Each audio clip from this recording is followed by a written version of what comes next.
Okay, okay. Sa tingin ko, halos lahat naman tayo ay nagkaroon na ng crush, di ba? Mababata o matanda ka man. Kasi ako nga, nung bata pa lang ako, nagkaroon na agad ako ng crush. As in, sa sobrang bata ako pa nun, hindi ko pa alam ibig sabihin ng crush na yan.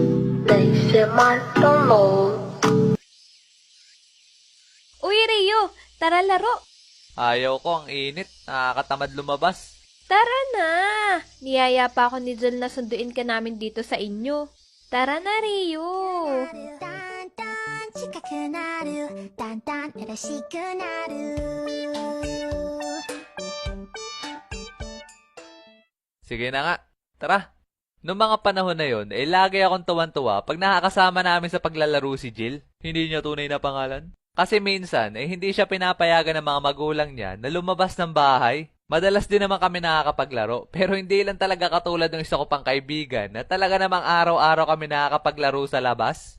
Kaya naman pag sinundo ko na isa kong kaibigan, tapos kasama niya si Jill, talaga namang masama na agad ako. Naaalala ko nga nun, pag yung wala kami maisip na laruin, ang ginagawa na lang namin, natambay na lang kami dun sa may halamanan ng santan. At tuwan-tuwa na ako nun pag doon na kami matambay. Kasi lagi akong ginagawan dun ni Jill ng mga alahas gamit ang bulaklak ng santan, katulad ng bracelet at kwintas. Talaga namang inlababo pag kinakabit niya na sa akin yung ginawa niya. Mangha-mangha pa nga ako sa kanya nun kasi sobrang bilis niya maggawa. Yung tipong lilima pa lang napagdudugsong ko bulaklak. Tapos siya, nagawa na naman na agad ako ng bago. Lagi nga siyang tawan-tawa sa akin kasi ang bagal ko daw magawa.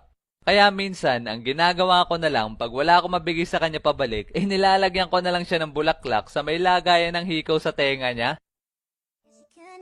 だんだん近くなるだんだん嬉しくなる What did you say? I don't know. Very nice.